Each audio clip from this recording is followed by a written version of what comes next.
ஜெயினுல்லாபிதீன் காரைக்காலைச் சேர்ந்த நண்பர், இறைவன் ஒருவனே, அவன் காட்டிய தொழுகையும் ஒரு முறையாகத்தானே இருக்க முடியும். அப்படி இருக்க மதுஹபுகள் படி 4 முறையில் தொழுகிறோமே, அதற்கு ஆதாரம் என்ன?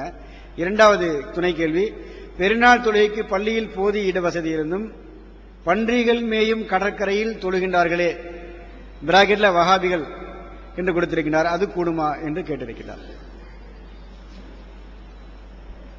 பொதுவாக மதுஹபுகள் ஏன் 4 முறைகளில் சட்டங்களை சொல்லிக் கொண்டிருக்கின்றன என்றால் எல்லாத்துக்கும் ஹதீஸ் தான் ஆதாரம். உதாரணத்துக்கு தொப்புளுக்கு மேல் கை கட்டுவது, தொப்புளுக்கு கீழே கை கட்டுவது, இந்த ரெண்டுக்குமே ஹதீஸ் இருக்குன்னு சொன்னோம். அபூதாவுதுல இருக்குதுன்னு நம்ம சொன்னோம். அதனாலதான் 2 ஹதீஸும் எடுத்து நடத்தப்படுகிறது. இன்னொன்னும் கூட உதாரணம் உங்களுக்கு சொல்லலாம்.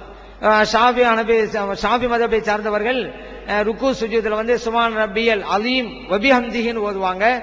அதே போல சுபஹான ரப்பியல் அலா வபிஹம்தின்னு ஓதுவாங்க.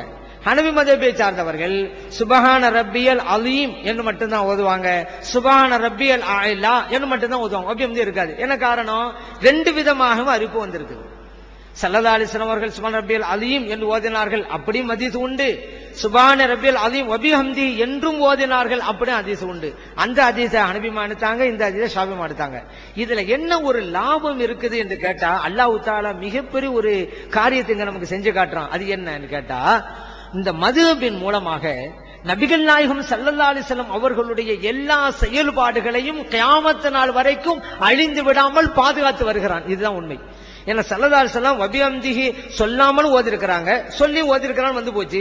இப்ப ஏதோ ஒண்ணு சுப்ஹான ரப்பியல் அலீம் மட்டும் எடுத்தோம் இங்க, வபிஹம்திஹி என்று அல்லாஹ்வுடைய ரசூல் ஓதுனது விடுபட்டு போகும். வபிஹம்திஹின்னு மட்டும் நம்ம எடுத்தா சுப்ஹான ரப்பியல் அலீம் மட்டும் ஓதுனாங்கல்ல, அது விடுபட்டு போகும். இப்ப அல்லாஹ் என்ன நினைக்கிறான், அந்த மதுஹப் மூலமாக அல்லாஹ்வுடைய ரசூல் செய்த ஒவ்வொன்றுமே கியாமத் நாள் வரைக்கும் அழிந்து விடாமல் பாதுகாக்கப்பட்டு கொண்டே இருக்கணும். அதே போலதாங்க இந்த குனூத் ஓதுறாங்கல்ல, ஸல்லல்லாஹு அலைஹி வஸல்லம் அவர்கள் சுபூ தொழுகையிலே 2 ரக்காத்துல குனூத்து ஓதி இருக்கிறார்கள், அப்படியும் ஹதீஸ் இருக்கு. குனூத்து ஓதவில்லை என்று ஹதீஸ் இருக்குது. 2 ஹதீஸ். இப்ப குனூத்து ஓதவில்லைங்கிறத ஹனபிமா எடுத்துக்கிட்டாங்க, ஓதுனாங்க அப்படிங்கறத ஷாஃபிமா